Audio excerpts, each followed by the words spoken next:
যারাই মানুষের উপরে বিচারের নামে অবিচার করেছে সবগুলা দেশ ছেড়ে গিয়ে আজকে বেহাল দশায় আছে, ঠিক কিনা? এই শাস্তিটা কার? আল্লাহর নবীও বলেছেন যারা বিচারের নামে অবিচার করবে, আহারে এমন বহু বিচারক আছে যারা আলেমদের উপরে মিথ্যা রায় দিয়েছে, আজকে সেই চাটুকারের দল নিজের দেশেও থাকতে পারে। আল্লাহ তাআলা বললেন ন্যায় বিচার কায়েম করো, কারণ ন্যায় বিচার যিনি পছন্দ করেন সবাই জুড়ে বলেন তিনি কে? আমরা অনেক সময় বিচারের বেলায় ন্যায় কায়েম করি না, ইনসাফ কায়েম করি না। আমরা বিচার করার সুযোগ পেলে মাঝে মাঝে দেখা যায় বিচারের নামেও অবিচার আছে না নাই? বিচারের নামে অবিচার আছে বলেই তো চোর ডাকাত দুর্নীতিবাজ চাঁদাবাজেরা জেলখানার বাহিরে আর আলেম উলামা জেলখানার ভিতরে। আলেমদেরকে কি আপনারা কখনো ককটেল মারতে দেখেছেন? আলেমদেরকে আপনারা কি কখনো গাড়ি পুরাতে দেখেছেন? এখন গাড়ি পুরায় একজন, মামলা খায় আর একজন, ঠিক কিনা? এই রকম করে অবিচার চলছে, এই রকম করে জুলুম চলছে, চতুর্দিকে জুলুমে জুলুমে ভরে গিয়েছে। আল্লাহ তাআলা তিনি যেমন ন্যায় পছন্দ করেন, ইনসাফ পছন্দ করেন, আল্লাহ তার হাবিবকেও আদেশ দিয়েছেন, ও হাবিব আপনিও মানুষের মধ্যে ইনসাফ কায়েম করেন। রব্বুল আলামিন কোরআনুল কারীমে বললেন ওয়া ইযা হাকামতুম বাইনান নাসি আন তাহকুমু বিল আদল ইন্নাল্লাহা নি'মা ইয়াইযুকুম বিহি ইন্নাল্লাহা কানা সামিআম বাসীরা। আল্লাহ তাআলা বলছেন ও নবী আপনি যখন মানুষের মধ্যে বিচার ফয়সালা করবেন তখন ন্যায় নীতি ইনসাফ কায়েম করবেন। আমার নবী শুধু মসজিদে ইমামতি করেন নাই, তার মসজিদকে তিনি রাষ্ট্রীয় সচিবালয় বানিয়েছেন। এই মসজিদে নববী থেকে আল্লাহর নবী মসজিদ, এই মসজিদ থেকে তিনি মদিনার রাষ্ট্র পরিচালনা করেছেন। আর আমার নবী যখন কোনো বিচার করতেন, ফয়সালা করতেন, তখন তিনি বিচার ফয়সালার মধ্যে ইনসাফ কেমনে কায়েম করতেন শুনেন। বুখারী শরীফের মধ্যে একটা ঘটনা বর্ণিত হয়েছে, আপনাদের মনোযোগ আছে তো? শুনেন সেই ঘটনাটা। মাখজুমিয়া গোত্রের কুরাইশি একজন মহিলা চুরি করে ধরা পড়লেন। চুরি করে ধরা পড়ার পরে নবীজির আদালতে তাকে সুপর্দ করা হলো। এখন আল্লাহর নবী বিচার ফয়সালা করতেন নিজে নিজে সংবিধান বানায়া নাকি আল্লাহর কোরআন দিয়ে? আহারে আল্লাহর নবীর ইসলাম ছিল কোরআন থাকবে মসজিদে, আবার কোরআন থাকবে রাষ্ট্র পরিচালনায়। এখন আমরা এমন গরু খাওয়া মুসলমান আর উত্তরাধিকার সূত্রে দাবি করা মুসলমান, কোরআন রেখেছি মসজিদে, পার্লামেন্ট উদ্বোধনের আগে কোরআন তেলাওয়াত হয়, কিন্তু ভেতরে কোরআনের কোনো আমল। নিজে নিজে সংবিধান বানায়া এরপরে বক্তৃতা করে সংবিধান অনুযায়ী সব। সংবিধান কি কোরআন নাকি? কোরআন নাই জন্য তো দেখা যায় আপনি সুযোগ পাইলে আপনি পরিবর্তন করেন, আপনি সুযোগ পাইলে আপনি পরিবর্তন করেন, আগামীকাল আমি পাইলে আমিও পরিবর্তন করব, পরের দিন আপনি পাইলে আপনিও পরিবর্তন করবেন। কিন্তু কোরআন ১৫০০ বছর আগে নাজিল হয়েছে, আজ পর্যন্ত কোরআনের কি কোনো হরফ পরিবর্তন হয়েছে নাকি? হওয়ার কি কোনো সম্ভাবনা আছে নাকি? আল্লাহর নবীর জন্য বিচার ফয়সালা করতেন, বিচারের মধ্যে কোনো বিচার থাকতো না। মাখজুমিয়া গোত্রের কুরাইশি এই নারী চুরি করে ধরা পড়লেন। গোটা মদিনায় থমথমে অবস্থা বিরাজ করছে। এটা বোঝাবার জন্য আপনাদেরকে একটা উদাহরণ দেই। এই যে আপনাদের এলাকার নাম কি? সুবর্ণচর তো উপজেলা। আচ্ছা আপনাদের গ্রামে যদি কোনো একটা সম্ভ্রান্ত পরিবার, প্রত্যেক গ্রামেই তো কয়েকটা সম্ভ্রান্ত পরিবার আছে না নাই? এই গ্রামের সম্ভ্রান্ত পরিবারের কোনো লোক যদি চুরি করে ফেলে তাহলে এই বিষয়টা নিয়ে অত্র এলাকায় আলোচনা হবে কম না বেশি? কুরাইশ, মাখজুমিয়া গোত্রের কুরাইশি একজন নারী সম্ভ্রান্ত বংশের মহিলা চুরি করে ধরা পড়লেন। গোটা মদিনায় থমথমে অবস্থা। সাহাবায়ে কেরাম পরস্পর আলোচনা করছেন, আহারে এত সম্ভ্রান্ত বংশের মহিলা, আল্লাহর নবী যদি রায় দেওয়ার বেলায় কোরআন অনুযায়ী রায় দেন তাহলে তো ওই বংশের কোনো মান ইজ্জত থাকবে না। সাহাবায়ে কেরাম চিন্তা করছেন নবীজির কাছে সুপারিশ নিয়ে যাওয়া দরকার, যাতে করে এই মহিলার বিচারে রায় দেওয়ার সময় একটু হালকা পাতলা রায় দেওয়া হয়। দেখবেন কোন নেতা খেতার ভাই বোন বা ছেলে পেলে এরা কোনো আকাম কুকাম করে ধরা খাইলে এরপরে তার জন্য স্পেশাল সুপারিশ আছে না নাই?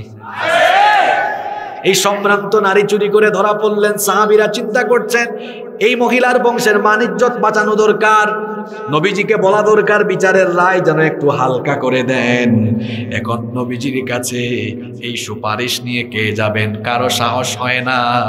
সাহাবীরা পরামর্শ করলেন, পরামর্শ করে সিদ্ধান্ত নিলেন নবীজি উসামা ইবনু যায়েদ রাদিয়াল্লাহু আনহুকে খুব ভালোবাসেন, মহব্বত করেন। সাহাবীরা বললেন, উসামা তুমি নবীজির কাছে এই সুপারিশ নিয়ে যাও। উসামা ইবনু যায়েদ রাদিয়াল্লাহু আন তিনি যখন নবীজির কাছে এই সুপারিশ নিয়ে গেলেন, এটা শোনা মাত্রই আল্লাহর নবী সাহাবীদেরকে একত্রিত করে তিনি বললেন, আতাশফাউ ফি হাদ্দিম মিন হুদুদিল্লাহ, তোমরা কি আমার কাছে সুপারিশ করছো আল্লাহর দেওয়া হুদুদ, আল্লাহর দেওয়া শাস্তি লাঘবের জন্য? সাহাবীরা শোনো, বিচারের বেলায় আমি কেমন ন্যায় পরায়ণ শোনো। এই সম্ভ্রান্ত বংশের নারী চুরি করে ধরা না পড়ে যদি আমার নিজের কলিজার টুকরা মেয়ে ফাতেমা চুরি করে আজকে আসামির কাঠ করায় দাঁড়াতো, বিচারের রায় দিয়ে বিচারের দণ্ড বাস্তবায়নের জন্য জল্লাদকে আমি দায়িত্ব দিতাম না, বরং আমি বাপ হয়ে নিজে আমার মেয়ের হাত কেটে ফেলতাম। আল্লাহু আকবার। এখন কোন নেতার চামচা যদি ইয়াবা চালান দিতে গিয়ে ধরা খায়, ওসি সাহেবকে ফোন দেয়, এই ওসি কারে ধরছে, এটা আমার লোক, তাড়াতাড়ি ছাড়ো, ঠিক কি না? আর আমার নবী বলছেন আমার কলিজার টুকরা মেয়েও যদি চুরি করে ধরা পড়ে আমি তো বিচারের রায় দিয়ে জল্লাদকে দায়িত্ব দিব না, নিজেই হাত কেটে ফেলবো। আল্লাহু আকবার। এগুলো কোরআনের বিচার। এগুলো কিসের বিচার?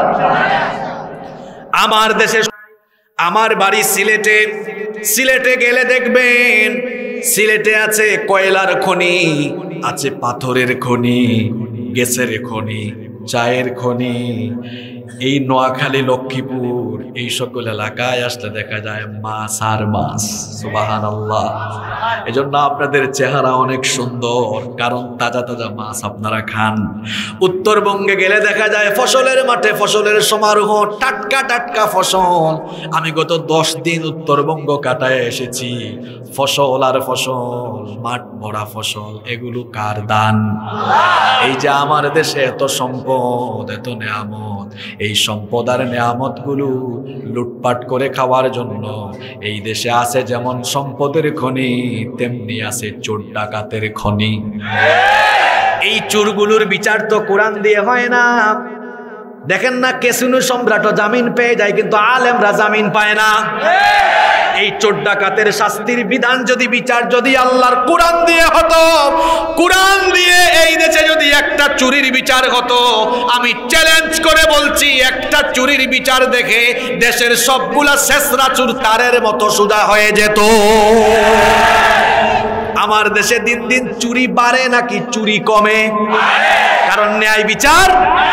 কোন সমাজে ন্যায় বিচার নাই আপনি বুঝবেন কেমনে? যেই সমাজে দিন দিন চুরি বাড়ে, ডাকাতি বাড়ে, লুটপাট বাড়ে, যেই সমাজে হানাহানি বাড়ে, তার মানে ওই সমাজের মধ্যে ন্যায় বিচার। যেই সমাজে মানুষ ন্যায় বিচারের জন্য হাহাকার করে, আদালত পাড়ায় গিয়ে চোখের পানি ঝরায়, যেই সমাজে মানুষগুলো তার হক থেকে বঞ্চিত হয়, বুঝবেন ওই সমাজের মধ্যে ন্যায় বিচার। ন্যায় বিচারে যেখানে আছে শান্তি এবং সমৃদ্ধি, সেখানে যেখানে শান্তি নাই, যেখানে মানুষের মনের প্রশান্তি নাই, যেই সমাজে, যেই দেশে আলেমদের চোখের পানি ঝরে আর চোর ডাকাতের মুখে হাসি থাকে, বুঝতে হবে ওই সমাজের মধ্যে ন্যায় বিচার। যারা অবিচার করে, বিচারের নামে প্রহসন করে আল্লাহকে তাদের ভয় করা দরকার। কারণ আল্লাহর হাবিব বলেছেন, ইন্নাল্লাহা মাআল কাদি মা লাম ইয়াজুর ফাইদা জারা বারি আল্লাহু মিনহু ওয়া আলজামাহু শাইতান। তিরমিজি শরীফের হাদিস, আল্লাহর নবী বলেছেন, যখন কোনো বিচারক বিচারের ক্ষেত্রে ন্যায় বিচার কায়েম করেন, ওই লোকটার সাথে ততক্ষণ পর্যন্ত আল্লাহর রহমত থাকে, সুবহানাল্লাহ। আর যখন তিনি উপরের মহলের প্রেসারে কিংবা দুনিয়ার প্রবৃত্তির পূজায় ফাসিক ফুজ্জারদের পদলেহন করে তিনি যখন বিচারের নামে অবিচার করেন, ওই লোকটা আল্লাহর রহমত থেকে বঞ্চিত হয়ে যায়। আর যারাই বিচারের নামে অবিচার করেছে, এরা শুধু আল্লাহর রহমত থেকে বঞ্চিত হয় নাই, এই চাটুকারের দল দেশ থেকে বিতাড়িত হয়ে লজ্জিত হয়েছে। চারপাশে তাকায় দেখেন, যারাই মানুষের উপরে বিচারের নামে অবিচার করেছে, সবগুলা দেশ ছেড়ে গিয়ে আজকে বেহাল দশায় আছে, ঠিক কিনা? এই শাস্তিটা কার? আল্লাহর নবীও বলেছেন, যারা বিচারের নামে অবিচার করবে, আহারে এমন বহু বিচারক আছে যারা আলেমদের উপরে মিথ্যা রায় দিয়েছে। আজকে সেই চাটুকারের দল নিজের দেশেও থাকতে পারে না। এটা হলো তাদের জন্য দুনিয়ার বেজ্জতি। আর আখিরাতে ফেরেশতার বাড়ি এখনো সামনে আছে না নাই? একটা বাড়িও কিন্তু মাটিতে পড়বে। বিচার আজকে যা মন চায় তাই বিচার করেন। গাড়ি পুরায় একজন, মামলা খায় একজন। একদিন বিচারের সময় আসবে, সেই বিচার যখন আরম্ভ হবে, সেখানে কোনো ধরনের প্রহসন চলবে না, ঠিক কিনা? সব দেখছেন কি? জোরে বলেন, সব দেখছেন কি? বিচারের নামে অবিচার করে যারা, ন্যায় না করে অন্যায় বিচার করে যারা দুনিয়ায় লাঞ্ছিত হবে, তারা হাসরের মাঠে আল্লাহর আরশের ছায়া থেকে বঞ্চিত হবে। এই ন্যায় বিচারটা আপনি সব জায়গায় করতে হবে। আপনার পরিবারে ছেলে মেয়ে আছে, ছেলে মেয়ের মধ্যে ন্যায় বিচার করবেন। অনেকে আছে ছেলে মেয়ে লালন পালনে অবিচার করে। ছেলে আছে, মেয়ে আছে, ছেলেকে খাওয়ায় মাছের মাথা আর মেয়েকে দেয় মাছের লেজ। অবশ্য আপনাদের নোয়াখালীতে এই দৃশ্য নাই। হায় হায়, কি বলেন আপনারা? আমি তো ভাবছি এখানে নাই এটা। তাইলে এটা বলেন সুবিচার না অবিচার? আবার অনেক বাবা আছে, সম্পদ আছে, মনে করেন আপনারা কি কানি বলেন না বিঘা বলেন? 20 কানি সম্পদ, 4 ছেলে 2 মেয়ে, খুব সুন্দর ভাগ করে 4 পাশা 20। প্রত্যেক ছেলেকে দেয় 5 কানি করে। আর 2টা মেয়ে আছে, বিয়ের সময় বলে, আম্মা জান, আব্বু তোমাকে কিছু দিতে পারি নাই, কিন্তু দোয়া দিয়েছি। আমার বোনেরা যারা শুনছেন আজকে, আপনারা বলবেন, আব্বা জান আপনার দোয়া লাগবে না, জিনিস দেন। শোনেন, যে বাবা সম্পদ বন্টনের ক্ষেত্রে ল অফ ইনহেরিটেন্স, উত্তরাধিকার আইন কোরআনের ভেতরে আছে না নাই? দেখবেন কওমি মাদ্রাসা, আলিয়া মাদ্রাসা, সব মাদ্রাসায় ফারাইজ পড়ানো হয়। কিভাবে আপনি মিরাস বন্টন করবেন, সম্পদ কেমনে বন্টন করবেন। আবার যারা ল নিয়ে পড়াশোনা করে, এলএলবি করে, তারা মুসলিম ল পড়ে। যেটা মুসলিম ল, ওইটাই হলো ল অফ ইনহেরিটেন্স। তো উত্তরাধিকার, কিভাবে উত্তরাধিকারের মধ্যে সম্পদ বন্টন করবেন, এটা আপনি মানলেন না। কোরআনের আইনকে বৃদ্ধাঙ্গুলি দেখায়া মেয়েকে দোয়া দিলেন। আর আপনি বাপজান তাহাজ্জুদের নামাজও পড়েন, যাকাতও দেন, হাজি সাহেব হজও করে ফেলেছেন। আল্লাহর কসম, মেয়ের প্রতি সম্পদ বন্টনে অবিচারের কারণে কিয়ামতের দিন আপনি জালেমের কাতারে দাঁড়ানো লাগবে, জালেমের কাতারে দাঁড়ানো লাগবে। এজন্য ভেবে চিন্তে কাজ করুন। আল্লাহ আমাদেরকে হেফাজত করেন। কষ্ট হচ্ছে আপনাদের? কি বলেন? আজকে তো সামনের পয়েন্টগুলো আরো গুরুত্বপূর্ণ, এত আগে টায়ার্ড হয়ে গেলে চলবে না। আপনারা আছেন তো? 1 নাম্বার বললাম, আল ইমামুল আদিল, ন্যায় ইনসাফ কায়েম করবে যারা, আরশের ছায়ার নিচে জায়গা পাবে। 2 নম্বরে হচ্ছে ওয়াশাবুন নাশা ফি ইবাদাতিল্লাহ, ওই যুবক, যে যুবক তার যৌবনকাল আল্লাহর ইবাদতে কাটিয়েছে, যুবকদের আলোচনা চলে এসেছে। আজকের মাহফিলেও যুবক দেখা যাচ্ছে অনেক বেশি। ওই যুবক আরশের ছায়ার নিচে জায়গা পাবে যে যুবক তার যৌবনকাল আল্লাহর পথে বিলীন করেছে। আজ আমার যুবক তরুণদের যৌবনকাল যায় ফেসবুক চালাতে চালাতে, যৌবন চলে যায় ইউটিউবিং আর টিকটক করতে করতে, যৌবন চলে যায় নেতা খেতাদের চামচামি করে সামনে পিছে হাঁটতে হাঁটতে। যুবক ভাইয়েরা, তোমার নেতার সামনে পিছে চামচামি করার জন্য আল্লাহ যৌবন দেন নাই। এই যৌবন যিনি দিয়েছেন সবাই বলেন তিনি কে? যুবক ভাইয়েরা শুনেন, আমিও যুবক। Keep in your mind, youth is not a gift given by a leader. যৌবন আপনার যে নেতার সামনে পিছে মোটরসাইকেল চালায়া চামচামি করেন, এই যৌবন আপনার নেতার দেওয়া গিফট নয়। এই যৌবন দিয়েছেন কি? কিছু কিছু নেতা নামের খেতা আছে, সে তার ক্ষমতার চেয়ার দখল করার জন্য আপনাদেরকে লাঠির মতো ব্যবহার করে। যেই বয়সে আপনাদের হাতে থাকার কথা কোরআন, যেই বয়সে আপনাদের হাতে শোভা পায় কোরআন, শোভা পায় হাদিস, যেই বয়সে শোভা পায় বই খাতা কলম, এই বয়সে ছাত্র অবস্থায় আপনাদের নেতা খেতারা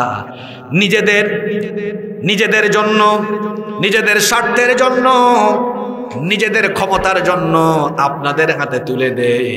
ইউনিভার্সিটিতে যারা পড়েন, কলেজে যারা পড়েন, আপনাদের হাতে তুলে দেয় ইয়াবা, গাঁজা, আপনাদের হাতে তুলে দেয় সিগারেট, হাতে তুলে দেয় আপনাদের হাতে রড, হাতে তুলে দেয় হকি স্টিক, হাতে তুলে দেয় লাঠি সুটা, কেউ আবার আরেকটু অ্যাগ্রেসিভ, হাতে তুলে দেয় AK-47। মাঝে মাঝে তো পত্রিকায় আমরা এগুলো দেখি, ঠিক কিনা? যেই বিশ্ববিদ্যালয়ে জ্ঞান আর গবেষণা হওয়ার কথা, আজকে প্রাচ্যের অক্সফোর্ড, ঢাকা বিশ্ববিদ্যালয়ে অস্ত্রের মহড়া দেখা যায়। যেই সকল নেতা নামক খেতারা তাদের ক্ষমতার জন্য আপনাদের হাতে কোরআন হাদিস না দিয়ে মাদক দেয়, অস্ত্র দেয়, বোমা দেয়, ককটেল দেয়, আল্লাহর কসম যুবকেরা, এরা আপনাদের নেতা নয়, এরা আপনাদের জানের দুশ্মন। ঠিক কইলে তো শুধু হবে না, আগামীকাল আবার এদের সামনে পিছে নেতা, এদের সামসামি করতে যাইয়েন না। যুবক ভাইয়েরা, যারা পড়াশোনা করো, যারা কলেজ বিশ্ববিদ্যালয়ের ক্যাম্পাসে তোমাদের হাতে লাঠি সুটা না দিয়ে দেয়, দেখা হইলেই দেয় কোরআনের একটা কপি, ভাই কোরআন পড়ো। দেখা হলেই বলে, ভাই তুমি কি কোরআন পড়তে পারো?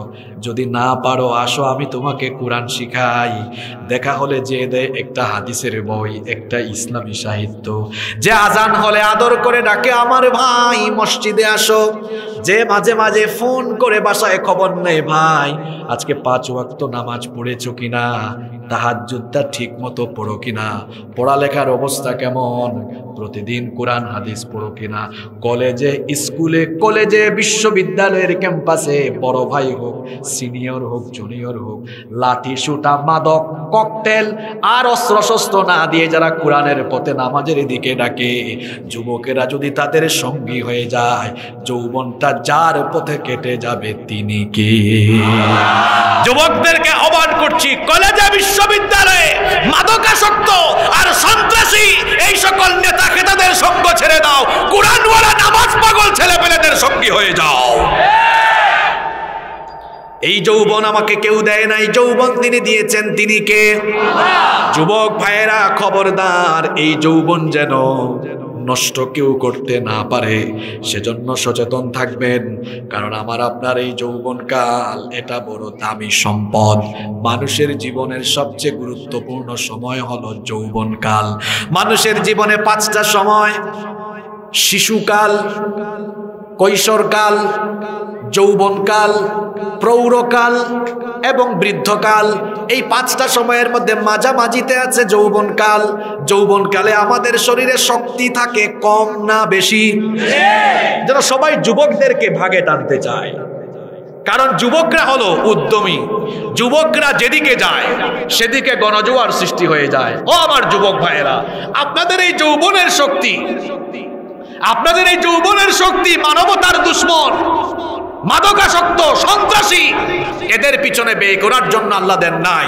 আপনাদের এই যৌবন দেওয়া হয়েছে আল্লাহর জমিনে আল্লাহর কোরআনের রাজ কায়েমের জন্য। আপনারা যদি আপনাদের এই যৌবন আল্লাহর কোরআনের রাজ কায়েমের জন্য বিলীন করে দেওয়ার প্রতিজ্ঞা নিয়ে কোরআনের পতাকা তলে ঐক্যবদ্ধ হতে পারেন, তাহলে এই দেশে কোরআনের বিজয় ঠেকানোর দুঃসাহস কারো নাই। আমরা কোরআনের পথে থাকতে পারবো তো? মনে রাখবেন, youth is called the golden season of human life. যৌবনকাল হচ্ছে মানুষের জীবনের স্বর্ণালী সময়, গুরুত্বপূর্ণ সময়। এই সময়ে শক্তি কম না বেশি? জোরে বলেন, কম না বেশি? এই মাহফিলে দেখেন আমার অনেক চাচারা এসেছেন, দাড়ি পেকে গিয়েছে, তারাও এক সময় যুবক ছিলেন, আজকে বয়সের ভারে তারা নজ্জ হয়ে গিয়েছেন। আমার ভাইয়েরা, যুবক ভাইয়েরা, এক সময় আপনারাও বুড়া হয়ে যাবেন। এই যৌবন যদি চলে যায় আর কোনোদিন সেটা ফিরে আসবে? আসবে না। মনে করেন কেউ 2-3 হাজার কোটি টাকা নিয়ে দাঁড়িয়ে বলল, আল্লাহ এই টাকাগুলো নেন আর আমার এই যৌবনটা দেন। অথবা কেউ প্রেসিডেন্ট, প্রাইম মিনিস্টার হয়ে সে কি তার জীবনের ফেলে আসা যৌবনকে আর ফিরে পাবে? যৌবন চলে গেলে যৌবন আর ফিরে আসে না। এই জন্য নবীজি বলেছেন, শাবাবাকা ক্বাবলা হারামিক, বুড়া হওয়ার আগে তোমার যৌবনের কদর করো। তাহলে প্রশ্ন হলো, যৌবনের কদর কেমনে করব? উত্তর হলো, যৌবন আমাকে যিনি দিয়েছেন, আমার এই যৌবনটা দিয়ে দিব তার পথে। তিনি কে? আজান হলে আমি যাব মসজিদে, আমি জ্বালাও পোড়াও যাব না, আমি কোনো অন্যায় কাজে যাব না, আমি যাব কোরআনের মিছিলে, কোরআনের রাজ কায়েমের পক্ষে আমি থাকবো, কোরআনের আন্দোলনে। আজান হলে আমি থাকবো মসজিদে, আমি থাকবো পড়ার টেবিলে, আমি থাকবো কোরআনের মিছিলে। যারা বলে আল্লাহর আইন দরকার, কোরআনের শাসন দরকার, তাদের সাথে আমি থাকবো।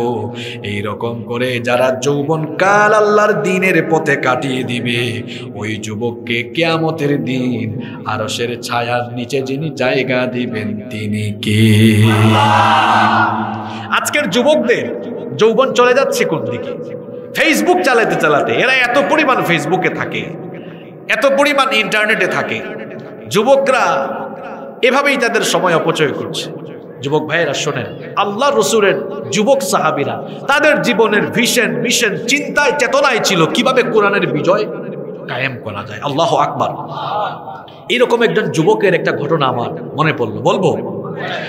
আল্লাহর নবীর সাহাবী জুলাইবিব রাদিয়াল্লাহু আনহু, যুবক মানুষ। যুবক ভাইয়েরা শোনো, যেই বয়সে আমরা মোবাইল নিয়ে ব্যস্ত, ওই বয়সে আল্লাহর নবী যুবক সাহাবীরা কি নিয়ে ব্যস্ত ছিলেন শোনেন।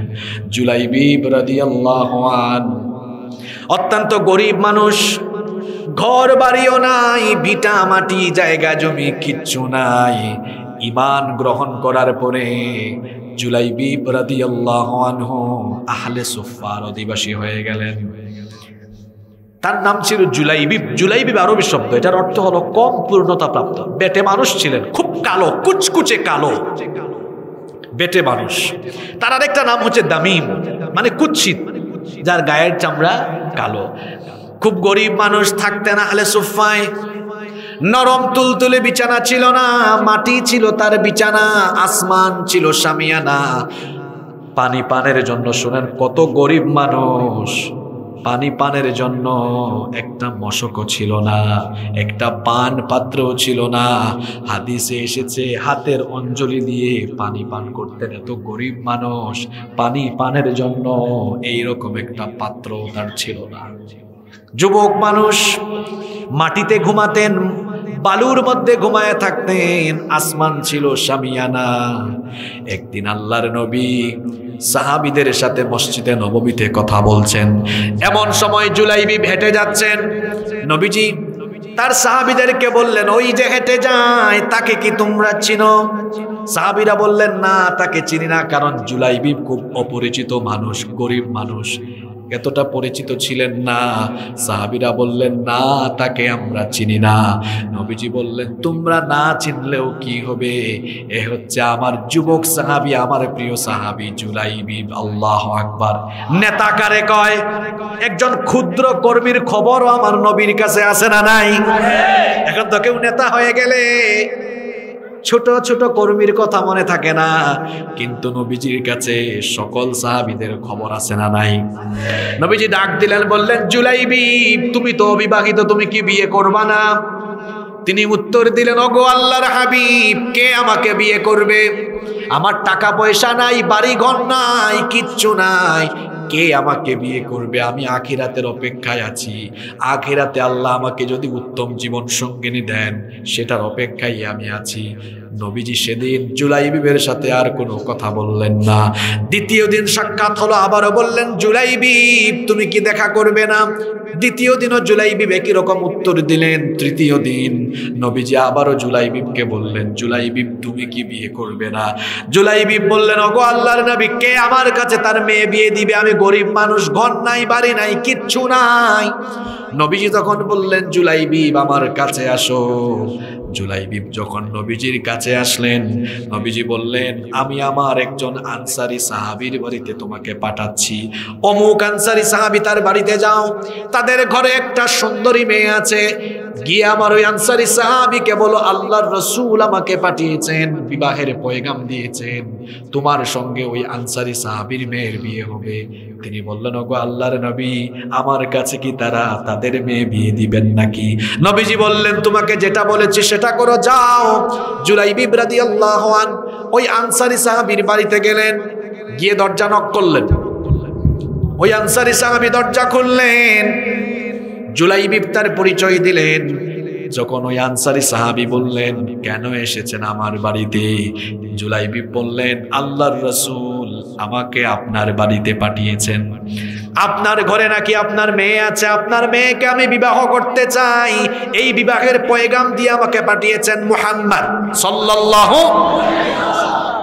তখন বাপ বললেন, ওই মেয়ের বাপ বললেন, তোমার নিজের গায়ের দিকে তাকাও, কুচকুচে কালো চামড়া, এমন অবস্থায় এসেছো, ছেঁড়া কাপড়, কাপড়ের মধ্যে ময়লা, শরীরের মধ্যে দুর্গন্ধ, পেটে মানুষ, আর আমার মেয়েটা কত সুন্দরী, আর মদিনায় আমার অনেক ধন সম্পদ, আমার মেয়েকে বিয়ে করলে তুমি খাওয়াবা কি?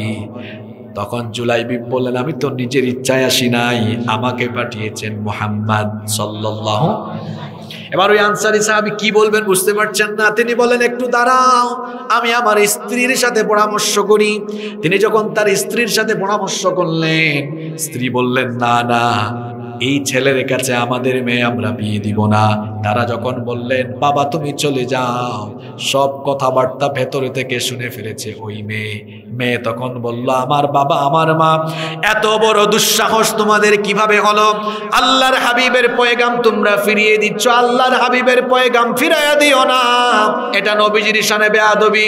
মা বাবা তখন বললেন, মা গো, ঘরের ভেতর থেকে তুমি হয়তো বলছো, একটু ঘর থেকে বের হয়ে ছেলেটার দিকে তাকাও, কুচকুচে কালো চামড়া, ধুলা বালু, ছেঁড়া কাপড়, দুর্গন্ধ গায়ে, কোনো ধন সম্পদ নাই, গায়ের চামড়া দেখলেই তোমার তারে বিয়ে করতে ইচ্ছে হবে না। মেয়ে তখন বললেন, ছেলেটা যদি কুচকুচে কালো হয়, একেবারে গরিব যদি হয়, আল্লাহর হাবিব আমার জন্য যাকে ঠিক করেছেন, এটাই হলো চূড়ান্ত সিদ্ধান্ত, এই সিদ্ধান্তের উপরে আমার আর কোনো সিদ্ধান্ত না। সুবহানাল্লাহ বলে আটকে যায় না, পরের কাহিনী শুনে যুবক ভাইয়েরা ভালো করে শুনে। বিয়ে হয়ে গেল, বিবাহ হয়ে গেল। এই যে বিয়েটা হলো, এটা কি টাকা পয়সা দেখে হলো না দিনদারিতা দেখে হলো? তাহলে বিয়ের আগে, বিয়ের মধ্যে সবচেয়ে বেশি গুরুত্ব দিতে হবে দিনদারিতাকে। বিয়ে হলো একটা ছেলে আর একটা মেয়ের বিবাহের প্রথম রাত হলো স্বপ্নের রাত, ফুলসজ্জার রাত। বাসর সজ্জায় জুলাইবিব তার স্ত্রীর কাছাকাছি গিয়েছেন, দুজনে কথাবার্তা বলছেন। দুজনে যখন প্রেমালাপে ব্যস্ত, তখনই ঘরের বাহির থেকে আওয়াজ আসলো, আইনা জুনুদুল্লাহ, আওয়াজ আসলো, আল্লাহর সৈন্যরা কোথায়? আল্লাহর সৈন্য হলো তারা দুনিয়াতে আল্লাহর পথে জিহাদ করে যারা। আল্লাহু আকবার। জুলাইবিব এই কথা শোনা মাত্রই বাসর ঘরের সকল ফিলিংস চলে গেল। যখন শুনলেন নবীজি জিহাদের ডাক দিয়েছেন, কুরআন বিজয়ের জন্য শত্রুদের বিরুদ্ধে জিহাদ করতে হবে, জুলাইবিব রাদিয়াল্লাহু আনহু সঙ্গে সঙ্গে তার স্ত্রীর কাছ থেকে বিচ্ছিন্ন হয়ে গেলেন। এমন ভাবে তীরের শলা থেকে যেমন, ধনুক থেকে যেমন শলাটা বিচ্ছিন্ন হয়ে যায়, তেমনি তার স্ত্রী থেকে বিচ্ছিন্ন হয়ে গেলেন। স্ত্রী ডাকছেন, স্ত্রীর দিকে তাকান না, তরবারি হাতে নিয়ে জিহাদে চলে গেলেন। তরবারি হাতে নিয়ে জিহাদে চলে গেলেন। যুদ্ধ শেষে নবীজি যখন যুদ্ধের ময়দানে আসলেন, সাহাবীদেরকে নবীজি বললেন, ও আমার সাহাবীরা, যুদ্ধে আমার যে সকল সাহাবী শহীদ হয়েছে তাদের লাশগুলো আনো। সাহাবীরা একটা একটা করে লাশ আনলেন। নবীজি সবগুলো লাশ দেখলেন আর সাহাবীদেরকে বললেন, সবার লাশ তো আনলা, আমার হাবিবের লাশ কোথায়? আমার হাবিবের লাশ কোথায়? সাহাবীরা বললেন, ওগো আল্লাহর নবী, আপনার হাবিবকে, আপনার হাবিবকে তো আমরা চিনলাম না। নবীজি বললেন, আমার হাবিবকে তোমরা খোঁজা লাগবে না, আমার হাবিবকে আমি আজকে নিজেই খুঁজে বের করব। আল্লাহর নবী এবার যুদ্ধের ময়দানে হাঁটা আরম্ভ করলেন। হাঁটতে হাঁটতে হাঁটতে হাঁটতে 7 জন কাফিরের পাশে একটা লাশ দেখলেন, চেহারা ধুলামলিন। আল্লাহর নবী দূর থেকেই চিনে ফেলেছেন। আল্লাহর নবী ওই লাশটার কাছে গেলেন। সাহাবীরা দেখছেন আল্লাহর নবী ওই লাশের কাছে গিয়ে লাশটার মুখমণ্ডলে হাত বোলাইয়া ধুলাবালু সাফ করে দিচ্ছেন। আল্লাহর নবী সাহাবীদেরকে বললেন, দেখে যাও, দেখে যাও, এটা হলো আমার হাবিব। সাহাবীরা কাছে গিয়ে দেখলেন এটা তো জুলাইবিবের লাশ। নবীজি এবার জুলাইবিবের লাশটাকে নবীজির পবিত্র উরু মুবারকের উপরে রাখলেন, নবীজির কোলে নিলেন। এরপরে নবীজি বললেন, জুলাইবিব রে, তুমি 7 জন কাফিরকে জাহান্নামে পাঠিয়ে তুমিও আল্লাহর দ্বীনের জন্য শহীদ হয়ে গেলে। ও জুলাইবিব, তুমি নতুন বিয়ে করেছো, আমি তোমার বিবাহটা ঠিক করে দিয়েছিলাম, কিন্তু বাসর ঘরে নতুন বউয়ের সাথে প্রেম ভালোবাসা বাদ দিয়ে আল্লাহর ভালোবাসায়, রসুলের ভালোবাসায় তুমি জীবন দিয়ে দিলে। ও জুলাইবিব, তুমি আমার, আমি তোমার। এখন এই ডায়লগ যুবকরা কাকে দেয়? তার গার্লফ্রেন্ডকে দেয়, আমি তোমার, তুমি আমার। যুবক ভাইয়েরা, এটা গার্লফ্রেন্ডকে বলার ডায়লগ নয়, যুবকের ডায়লগ হবে আল্লাহ আমার, জীবন তোমার, তুমি আমার হয়ে যাও। ঠিক কিনা? কোরআন বিজয়ের জন্য এরকম কোরআন পাগল অসংখ্য যুবক দরকার এই দেশে, যারা বলবে আল্লাহ আমরা তোমার দ্বীনের পাগল, কোরআন বিজয়ের পাগল। আল্লাহর কসম, এই রকম কোরআন পাগল যুবকদেরকে দিয়েই কোরআনের রাজ কায়েম হবে ইনশাআল্লাহ। নবীজি বললেন, জুলাইবিব, তুমি আমার, আমি। এরপরে নবীজি জুলাইবিবের লাশ হঠাৎ করে ডান দিকে ঘোরাইয়া দিলেন। সাহাবীরা বললেন, নবী গো, তার লাশটাকে ডান দিকে ঘোরাইয়া দিলেন কেন? তখন নবীজি বললেন, আমার জুলাইবিবের শাহাদাতে আল্লাহ এত খুশি হয়েছেন, এত আনন্দিত হয়েছেন। জুলাইবিব তো বিয়ে করেছে কিন্তু বউয়ের সাথে সংসার করতে পারে নাই। আল্লাহর জান্নাতের অসংখ্য হুরেরা জুলাইবিবের লাশটাকে আলিঙ্গন করার জন্য, তার লাশটাকে গ্রহণের জন্য দলে দলে ছুটে আসতেছে। আমার জুলাইবিব আত্মসম্মানী মানুষ, লজ্জা শরম বেশি, জন্য তার লাশটাকে আমি ডান দিকে ঘুরাই দিলাম। সুবহানাল্লাহ পড়ে। যুবক ভাইয়েরা, এই ঘটনাটা কেন বলেছি আপনাদেরকে? যেই বয়সে আপনারা চিন্তায় থাকেন কোন মেয়ে পটাবেন, যে বয়সে আপনারা চিন্তায় থাকেন কোন মেয়েটা কলেজের সুন্দরী, ভার্সিটির কোন ডিপার্টমেন্টের কোন সেমিস্টারের মেয়েটা বেশি সুন্দরী, যেই বয়সে আপনারা সারা দিন রাত ফেসবুকে পড়ে থাকেন, আল্লাহর রাসূলের সাহাবীরা এই যৌবনকালে চিন্তা করেছেন কিভাবে আল্লাহর কোরআনের বিজয় করা যায়। ঠিক কি না? আমরা ওই রকম সিদ্ধান্ত নিতে পারবো কিনা? ইনশাআল্লাহ। আমরা আল্লাহর দ্বীন বিজয়ের জন্য, কোরআন বিজয়ের জন্য, আল্লাহর ইবাদতে যদি আমাদের যৌবনটা ওয়াকফ করে দিতে পারি, তাহলে কিয়ামতের দিন আল্লাহর আরশের ছায়ার নিচে আমাদেরকে যিনি জায়গা দিবেন তিনি কে? 3 নম্বর হলো রাজুলুন কলবুহু মুআল্লাকুন ফিল মাসাজিদ, ওই ব্যক্তি যার অন্তরের সাথে মসজিদের টান আছে, অন্তর মসজিদের সাথে ঝুলে থাকে, সব সময় আজানের অপেক্ষায়, কখন আজান হয়, আজান হলেই মসজিদে যায়। মসজিদ পাগল, নামাজ পাগল মানুষ ফজরের আজানের সময় আজানের অপেক্ষা করে রাতের বেলা যখন ঘুমায়, ঘুমানোর সময় চিন্তা করে ভোরবেলা আজান শুনলেই মসজিদে যাব। ফজরটা পরে আসে, কাজে লেগে যায়, আর অপেক্ষায় থাকে আবার আমি আজান হলে জোহরে মসজিদে যাব। জোহরে নামাজ শেষে আবার কাজ আরম্ভ করে আর অপেক্ষায় থাকে আসরের জামাতের। এই রকম 5 ওয়াক্ত মসজিদগামী বান্দা যারা আল্লাহর আরশের ছায়ার নিচে জায়গা পাবে তারা। কিন্তু আমাদের অবস্থা একটু মিলাইয়া দেখেন, আমাদের অন্তরের সাথে মসজিদের সম্পর্ক কম। আমাদের সম্পর্ক হলো সকল আজে বাজে কাজের দিকে। আমার দেশে এখন মসজিদ বেশি না মুসল্লি বেশি? এখন তো ধরা খাবেন, তো এর জবাবটা আসতে দিচ্ছে। আমার দেশে মসজিদ বেশি না মুসল্লি বেশি? আমার দেশে ওয়াজ মাহফিলে মানুষ বেশি না 5 ওয়াক্ত নামাজে মানুষ বেশি? আহারে, যেই গ্রামে ওয়াজ হয় দেখা যায় রাত 10টায় প্রধান বক্তা উঠলে প্যান্ডেলে জায়গা হয় না, কিন্তু ওই গ্রামে ওই দিন এশার নামাজের সময় 2 কাতার মানুষও হয় না। সবচেয়ে বেশি ওয়াজ শুনে মাইকম্যান, কিন্তু মাইকম্যান কই ওয়াক্ত নামাজ পড়ে এটা মাইকম্যান জানে আর আল্লাহ জানে। কথাটা এই জন্য বললাম, আমার দেশে ওয়াজ হয় বেশি, আমল হয়। আল্লাহর নবী বলেছেন আখিরি জামানায় কিয়ামতের আগে মাসাজিদুহুম আমিরা, মসজিদ সুন্দর হয়ে যাবে, ওয়াহিয়া খারাবুম মিনাল হুদা, কিন্তু মসজিদগুলো হেদায়াত শূন্য হয়ে যাবে।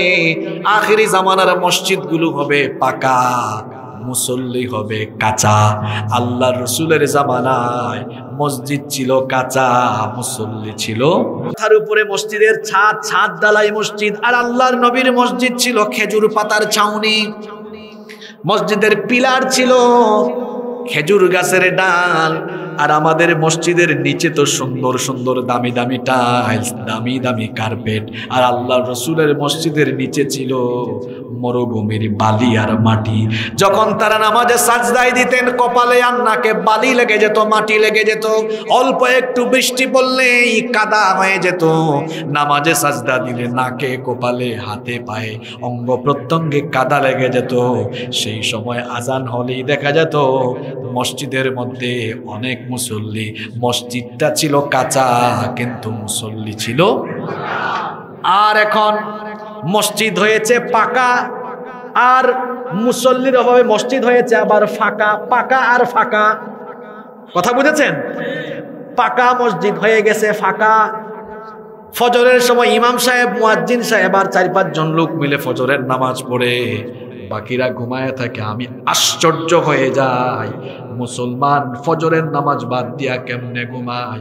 ও মুসলমান, জোহরের আগে তো আপনার জানাজা রেডি হয়ে যেতে পারে, কি পারে না? কেমনে ঘুমান ভাই আপনি? আমি বুঝি না, আমি বুঝি না আপনি কেমনে ঘুমান। অনেক যুবকেরা বলে হুজুর আমি জোয়ান মানুষ, যুবক, আমি কেন নামাজ পড়বো? আমি বুড়া হই তারপরে নামাজ পড়বো। আপনি যে বুড়া হবেন এর কি কোনো নিশ্চয়তা আছে নাকি? পৃথিবীতে আসার সিরিয়াল আছে, যাওয়ার কোনো সিরিয়াল? অনেক ছেলেরা ফজরের নামাজ পড়ে না, ফজরের নামাজে ঘুমায় কই হুজুর সকাল 8টা পর্যন্ত। না ঘুমালে তো চেহারার স্মার্টনেস থাকে না, চেহারার কিউটনেস থাকে না। আর যে ব্যক্তি ফজরের নামাজ ছেড়ে দেয় তাদের চেহারার নূর যিনি, সৌন্দর্য যিনি কেড়ে নেন তিনি কে? অনেক ছেলে মেয়েরা ফজরের নামাজ আদায় করে না। ছেলেরা এখন পার্লারে যায়, মেয়েরা তো যায় চেহারা সুন্দর করার জন্য। ছেলেরাও ফেসিয়াল করে, মেয়েরাও ফেসিয়াল করে। আর মেয়েরা তো ফেসিয়ালের বাইরে আশকারা মাস্কারা কত কিছু লাগায়। শোনেন শোনেন, মোমেন ব্যক্তির ফেসিয়াল হলো, মোমেন ব্যক্তির চেহারার মেকআপ হলো 5 ওয়াক্ত নামাজের অজু, ঠিক কিনা? যারা 5 ওয়াক্ত নামাজের অজু করে, যারা নামাজের জন্য অজু আদায় করে, তাদের কোনো মেকআপ লাগে না। তাদের চেহারার মধ্যে আলাদা একটা কিউটনেস, আলাদা একটা নূর যিনি দিয়ে দেন তিনি কে? আজ আমাদের মসজিদগুলো হাহাকার করছে মুসল্লির অভাবে। আমার দেশে তো নামাজি আছে মোট 5 রকমের। জুড়ে বলেন কয় রকমের? দেখেন তো মিলে কিনা। 1 নাম্বার হলো সাপ্তাহিক নামাজি, শুধু জুমাবারে যায়। 2 নাম্বার হলো মাসিক নামাজি, সারা বছর নামাজে গেলে যাক না গেলে নাই, কিন্তু রমজান মাসের 1 মাস তার নামাজ মিস হয় না। এই রকম মাসিক মুসল্লি আমাদের সুবর্ণচরে নাই। 3 নাম্বার হলো বার্ষিক নামাজি, সারা বছর আসলে আসুক না আসলে নাই, 2 ঈদের নামাজ মিস যায় না।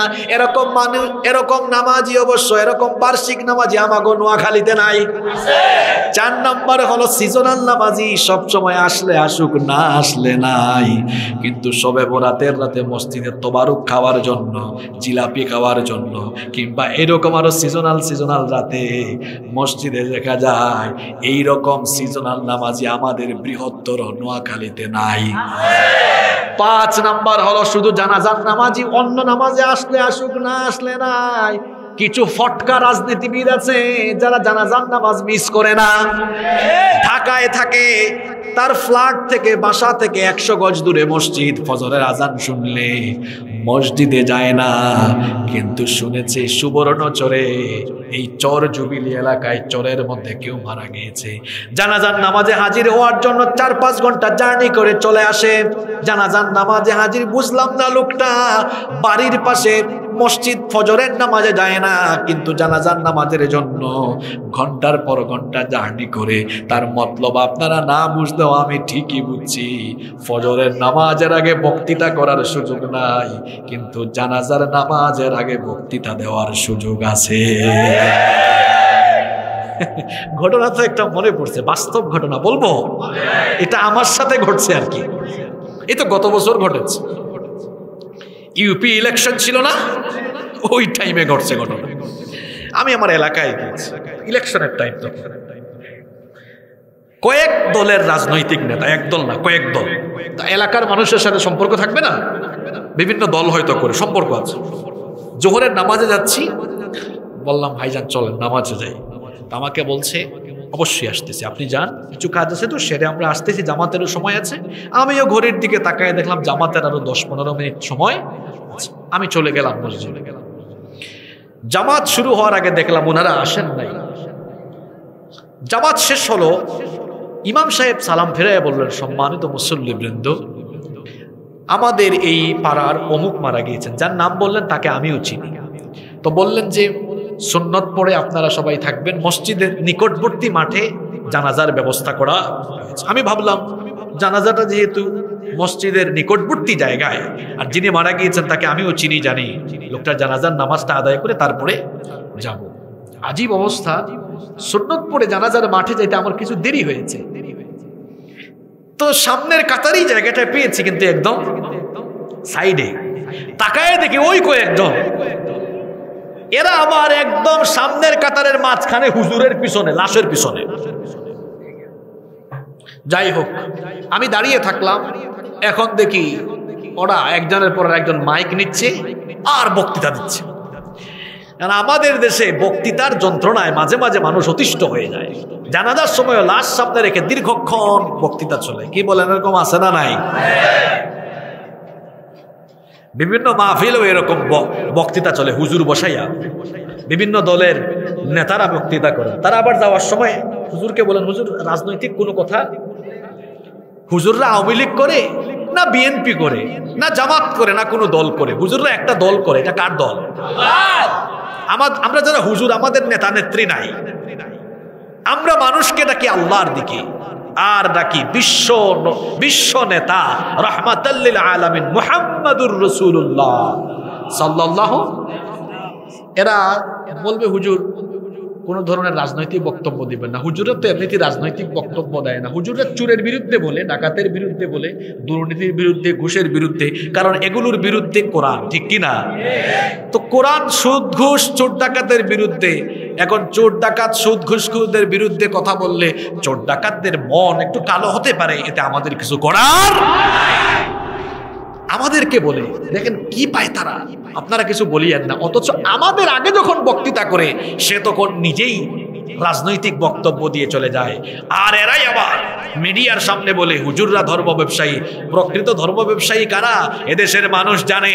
যারা ইলেকশন আসলে পাঞ্জাবি লাগায়, টুপি লাগায়, ইলেকশন আসলেই হজ করে, হাজি সাহেব আল হজ হয়ে যায়, আর ইলেকশন আসলেই ধর্মীয় লেবাস পরে মানুষের কাছ থেকে ভোট নিয়ে এরপরে আবার দাড়িওয়ালা টুপিওয়ালা লোকদের উপর ঝাঁপাইয়া পড়ে, এরাই হচ্ছে প্রকৃত ধর্ম ব্যবসায়ী। ধর্ম ব্যবসায়ী হুজুর রানা, ধর্ম ব্যবসায়ী হুজুর রানা। কিছু মানুষ আছে ইলেকশনের ঠিক আগ মুহূর্তে হজটা করে যাতে পোস্টারের মধ্যে আলহাজ বা হাজি লেখা যায়। কি বলেন? এরকম আমাদের নোয়াখালীতে অবশ্য নাই। আমরা কোন জায়গায় জানিছিলাম?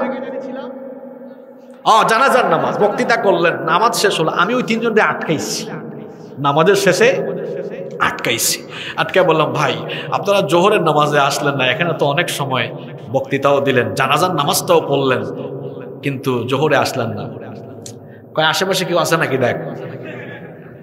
কয় বুঝেন না, সামনে ভোট, ইলেকশনের টাইম, এখন কি জানাজার নামাজ মিস করা উচিত?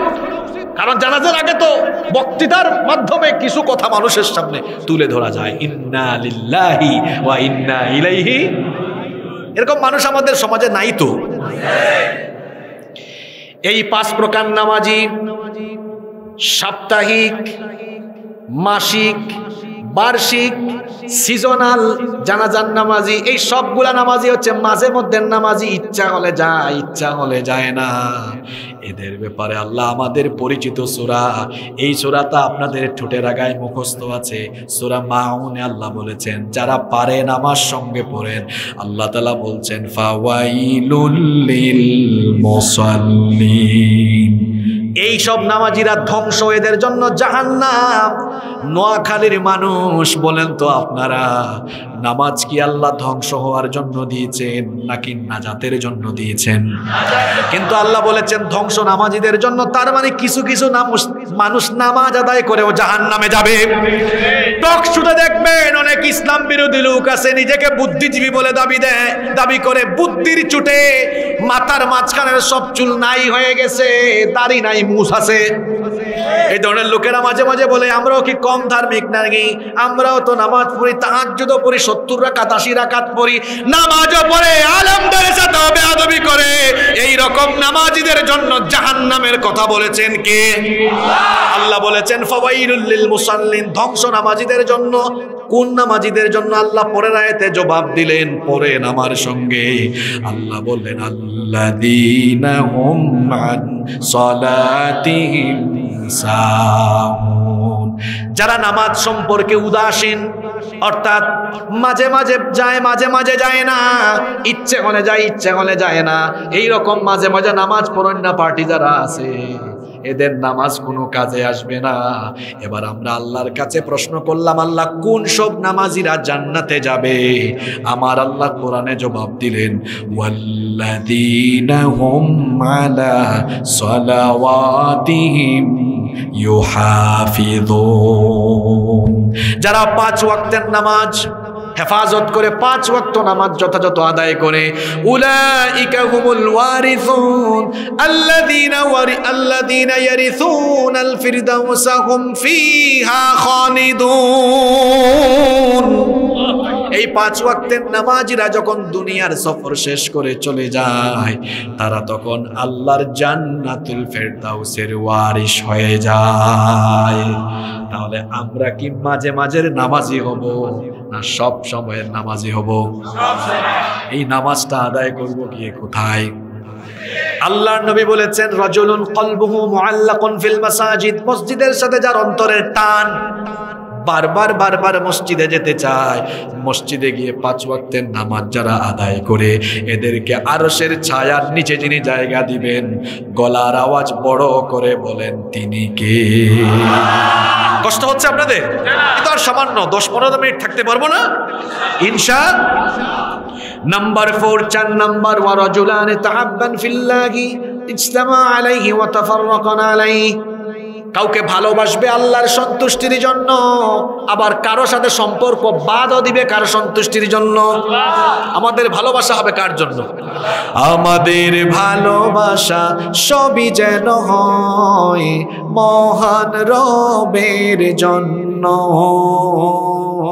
রাগ ক্ষোভ ঘৃণাগুলো তাও যেন হয় শুধু প্রভু তোমারই জন্য। ভালোবাসি বাসি ভালো, ভালোবাসি প্রভু তোমাকে। ইয়া হাবিবি ইয়া রাসূলুল্লাহ, হৃদয়ে গেথেছি তোমাকে। মান আহাব্বা লিল্লাহ ওয়া আবগাদা লিল্লাহ ওয়া আ'তা লিল্লাহ ওয়া মানা লিল্লাহ ফাকাদ ইস্তাকমালাল ঈমান। আল্লাহু আকবার। আমি আপনাকে ভালোবাসবো আল্লাহর জন্য, আপনার সাথে আমার সম্পর্ক ছিন্ন করব কার জন্য? কারো মধ্যে দিনদারিতা আছে, কারো মধ্যে ক্ষুধাভীরুতা আছে, তার সঙ্গে আমার সম্পর্ক থাকবে কার সন্তুষ্টির জন্য? আবার একটা লোক কোরআন বিরোধী, ইসলাম বিরোধী, আলেম উলামা বিরোধী, তার সাথে আমার সম্পর্ক ছিন্ন করে দিব কার সন্তুষ্টির জন্য? আমি আপনাদেরকে ভালোবাসি আল্লাহর কোরআনের জন্য, আল্লাহর দ্বীনের জন্য। আপনিও আমাকে ভালোবাসবেন আল্লাহর কোরআনের জন্য। আমাদের ভালোবাসাটা হবে আল্লাহর দ্বীনের জন্য। এই জন্য কথায় আছে না, সৎ সঙ্গে স্বর্গবাস, অসৎ সঙ্গে। সঙ্গী তালাশে সচেতন হবেন। সিগারেট খোর, ইয়াবাখোর, গাঁজাখোর, চোর, ডাকাত, সন্ত্রাসী, লুটপাটকারী, এদের সাথে আমার সম্পর্ক থাকবে। আমার সম্পর্ক হবে নামাজির সাথে, আমার সম্পর্ক হবে দিনদারদের সাথে।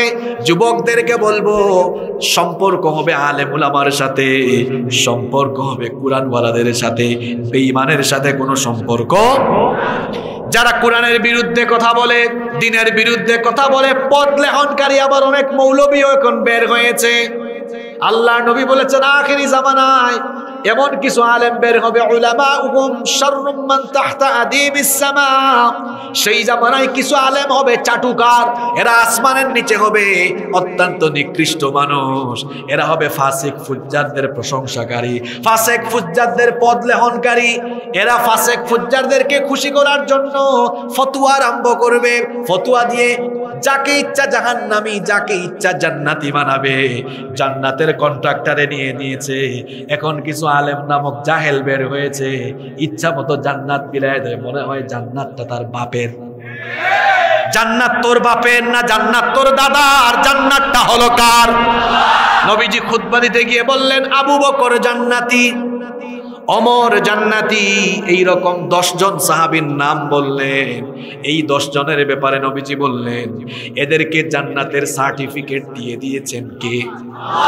এর বাহিরে আমি আপনাকে জান্নাতি বানাতে পারবো না, আপনিও আমাকে জান্নাতি বানাতে পারবেন না।